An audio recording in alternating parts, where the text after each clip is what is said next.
नमस्कार दोस्तों, आपने कई बार ऐसा सुना होगा, कई बार ऐसा देखा होगा जिसमें यह कहा जाता है कि हमारा अफ्रीका महाद्वीप टूट रहा है, Africa continent is breaking up, Africa continent आने वाले कुछ समय में दो भागों में टूट जाएगा।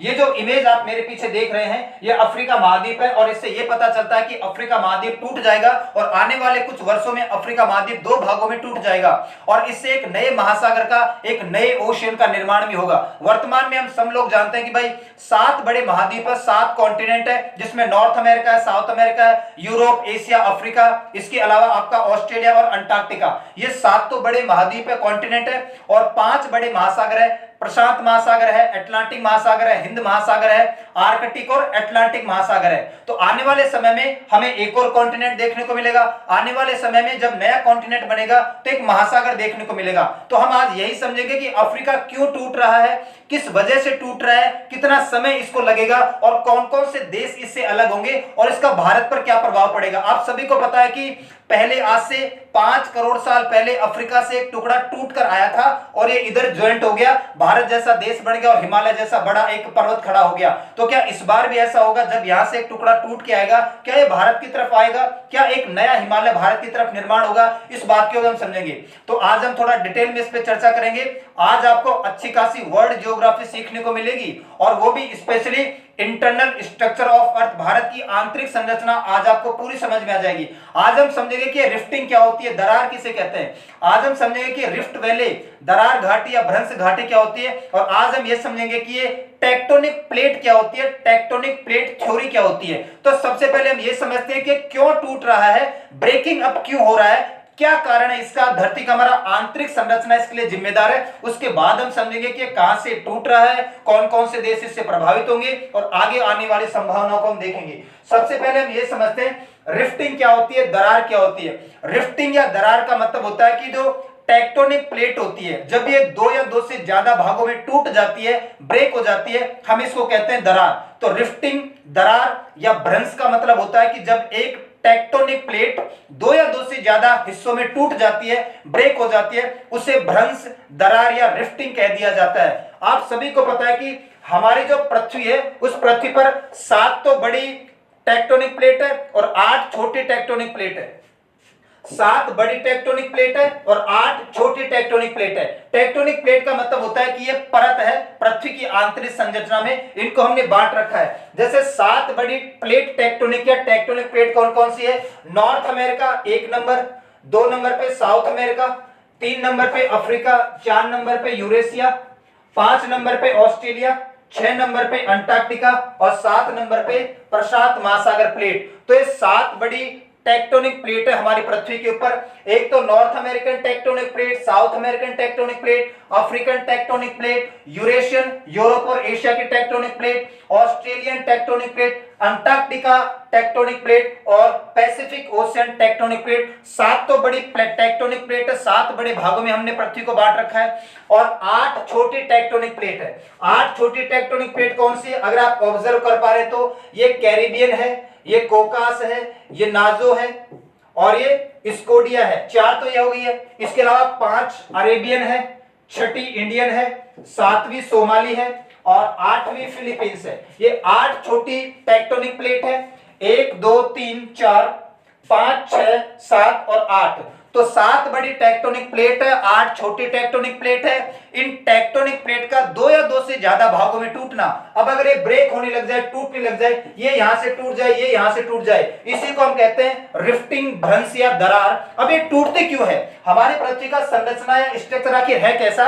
अगर आपने ज्योग्राफी अच्छी खासी पढ़ी है तो आप सभी को पता है कि हमारी पृथ्वी की जो आंतरिक संरचना है वो कुछ इस प्रकार है। देखो जरा ध्यान से, यहां पर सबसे पहले तो हमारे माउंटेन और पानी भरा हुआ है। उसके बाद में आप थोड़ा नीचे जाओगे तो यहां पर फिर आपको मिलेगा एस्थेनोस्फेयर। एस्थेनोस्फेयर का मतलब होता है ये हमारी चट्टाने हैं, रॉक या चट्टाने हैं और इनके नीचे आपको मिलेगा मेंटल। और ये जो मेंटल है यही जिम्मेदार है। मेंटल लिक्विड है जिसको आप मैग्मा या लावा कहते हैं, उबलता रहता है ये हमेशा।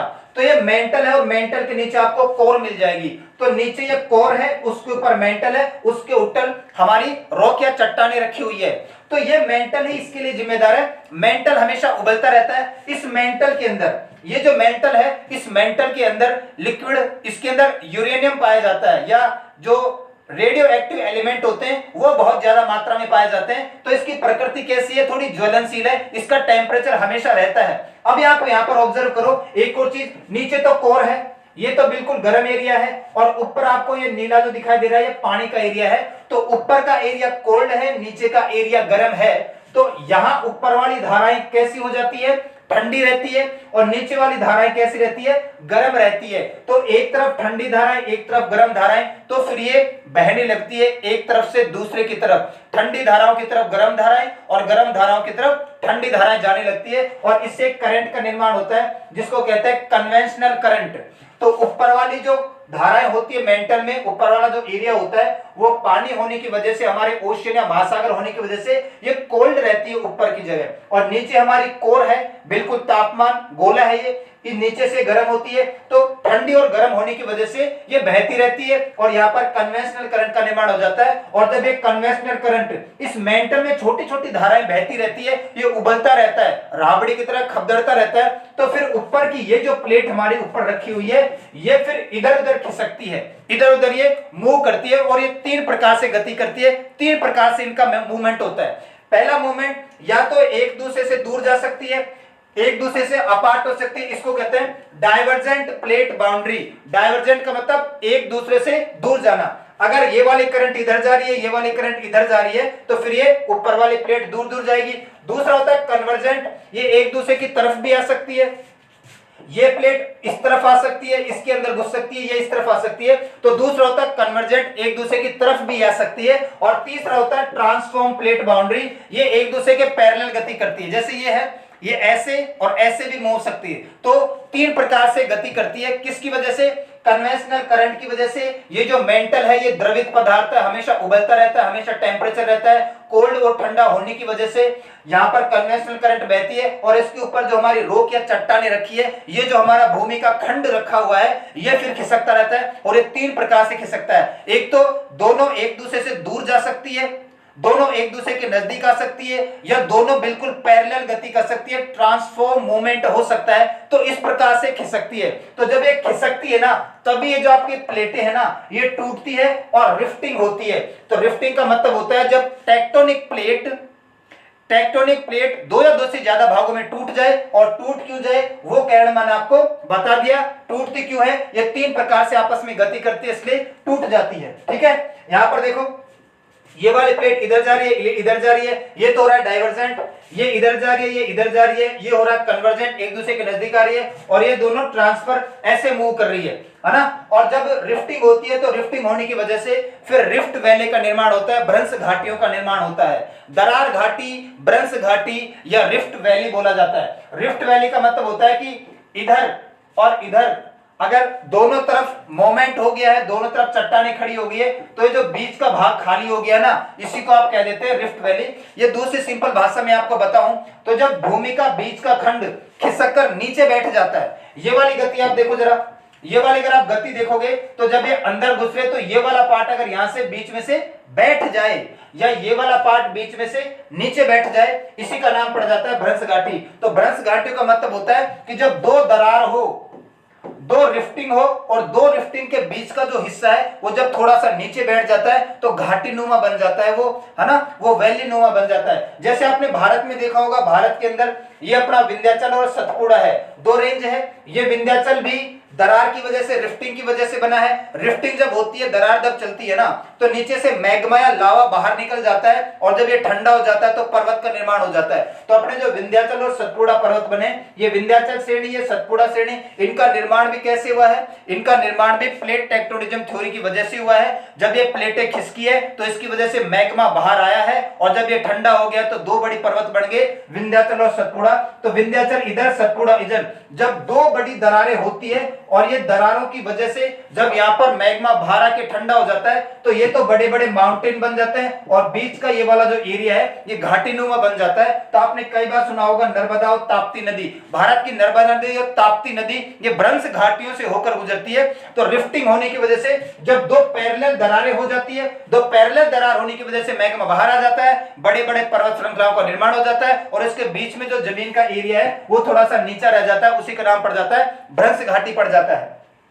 अच्छा, इसके अलावा ये कई बार ऐसा हो चुका है। 138 मिलियन वर्ष पहले, 138 मिलियन साल का मतलब क्या हो गया, 13.8 करोड़ वर्ष पहले अफ्रीका से कभी साउथ अमेरिका टूटकर अलग हुआ था। और 30 मिलियन वर्ष पहले, 30 मिलियन वर्ष का मतलब क्या हो गया, 3 करोड़ वर्ष पहले अफ्रीका से ये वाला अरेबियन पेनिनसुला टूटकर अलग हुआ था। और यहां पर आपको पता है कि देखो यहां पर रेड सी बन गया और यहां पर गल्फ ऑफ एडन बन गई। पहले ये ज्वाइंट में थे। आज से 30 मिलियन वर्ष पहले, आज से 3 करोड़ वर्ष पहले अफ्रीका से टूटकर अलग हुआ था अरेबियन प्लेट, और इसकी वजह से बीच में रेड सी बन गया, गल्फ ऑफ एडन बन गया।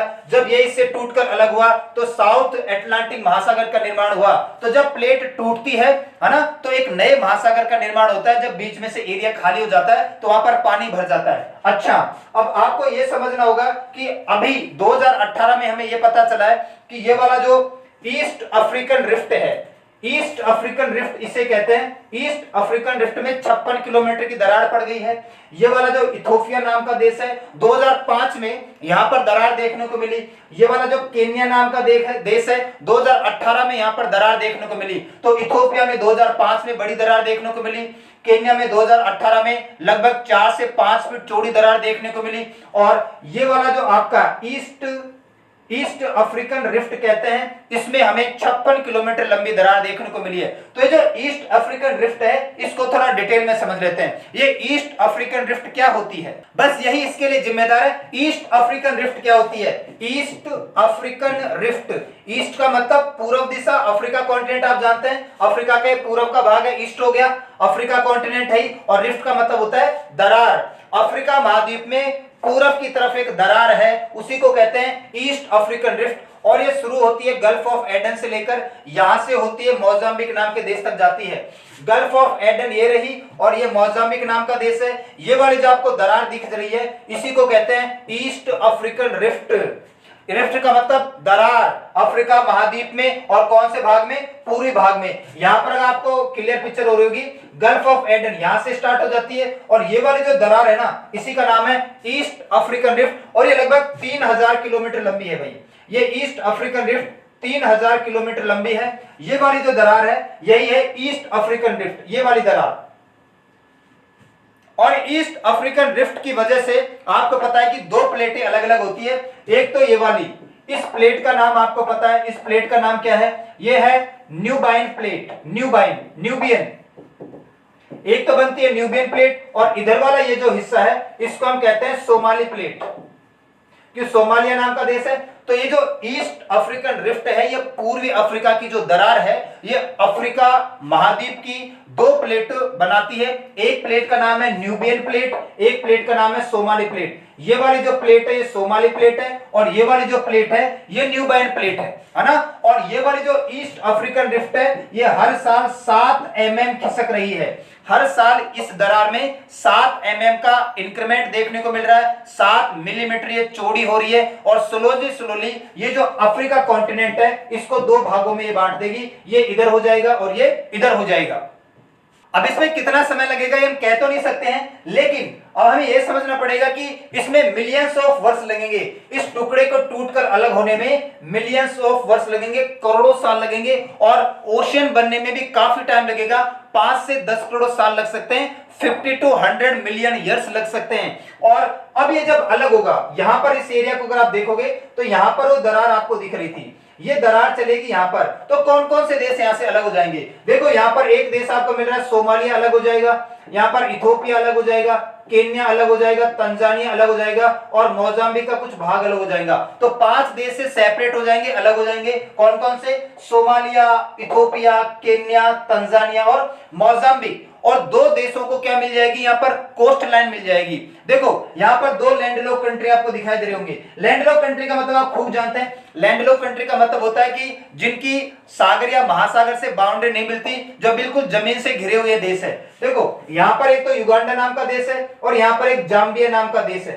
तो युगांडा और जाम्बिया को कोस्ट लाइन मिल जाएगी, इसकी बाउंड्री पानी के साथ टच होने लग जाएगी। जब यहां से ब्रेक हो जाएगा तो ये हिस्सा इधर हो जाएगा, यहां पर बीच में पानी आ जाएगा, तो युगांडा नाम का देश और जाम्बिया नाम के देश को अपने खुद की कोस्ट लाइन मिल जाएगी, खुद को एक अपना खुद का पानी का एरिया मिल जाएगा। अभी तो ये लैंडलॉक कंट्री है। लैंडलॉक कंट्री का मतलब होता है कि ऐसे देश जिनकी सीमा किसी ओशियन या किसी बड़े महासागर से टच नहीं करती है, बिल्कुल जमीन से चारों तरफ से घिरे हुए हैं। तो ये सारी चीज हमें देखने को मिलेगी। अब हम ये बात करते हैं कि अगर ये टूटता है तो टूट के हो सकता है कि अलग होके यहीं पर रह जाए, या हो सकता है भविष्य में, आपको ये पता है कि आज से 50 मिलियन वर्ष पहले, 5 करोड़ वर्ष पहले अफ्रीका से ही एक टुकड़ा टूटा था और वो टुकड़ा टूटकर यहां पर ज्वाइंट हुआ था। तो यहां पर हिमालय जैसे बड़े पर्वत का निर्माण हुआ। जब ये इतनी तेजी से एंटी क्लॉकवाइज घूमकर यहां टकराया था यूरेशियन प्लेट से, तो यहां पर इसकी वजह से एक बड़े पर्वत श्रृंखला का निर्माण हो गया था, जिसको आज के टाइम पे हिमालय कहते हैं। तो ये ऐसे आके जब ऐसे टकराया था तो यहां पर एक बड़ी पर्वत श्रृंखला का निर्माण हो गया हिमालय। तो ऐसा भविष्य में हो सकता है कि अगर ये टूटकर अलग हो जाता है तो ठीक है, वहीं पर रह जाएगा तो ठीक है, वरना अगर ये टूटकर इधर आ जाएगा, भारत से टकरा जाएगा, तो भारत के जो ये वाले राज्य हैं, कौन कौन से राज्य, यहां पर आपको गुजरात दिखेगा, महाराष्ट्र दिखेगा, कर्नाटक दिखेगा, केरला दिखेगा। यहां पर जब ये ज्वाइंट होगा बड़े पैमाने पर, तो यहां पर आपको एक और हिमालय का निर्माण देखने को मिलेगा। हिमालय थोड़ा और ऊपर खिसक जाएगा, हिमालय थोड़ा और ऊपर चला जाएगा। तो हो सकता है हिमालय की भी हाइट 5000 मीटर के आसपास तो यह है नॉर्मल, इसकी एवरेज हाइट हिमालय की 1-2 मीटर की हाइट इसकी और बढ़ जाए और ये थोड़ा ऊपर खिसक जाए। प्लस यहां पर हमारा ये वाला जो इधर है, जिसको हम वेस्टर्न घाट कहते हैं, पूर्वी घाट कहते हैं, यहां पर एक बड़ी हिमालय श्रृंखला का निर्माण हमें देखने को मिले आज से 5-10 करोड़ साल बाद में। तो ऐसा हो सकता है। तो ये थोड़ा सा जानकारी जो आपको बतानी है। आज के लिए इतना ही करते हैं, मिलते हैं नेक्स्ट क्लास में। तब तक के लिए सभी को धन्यवाद।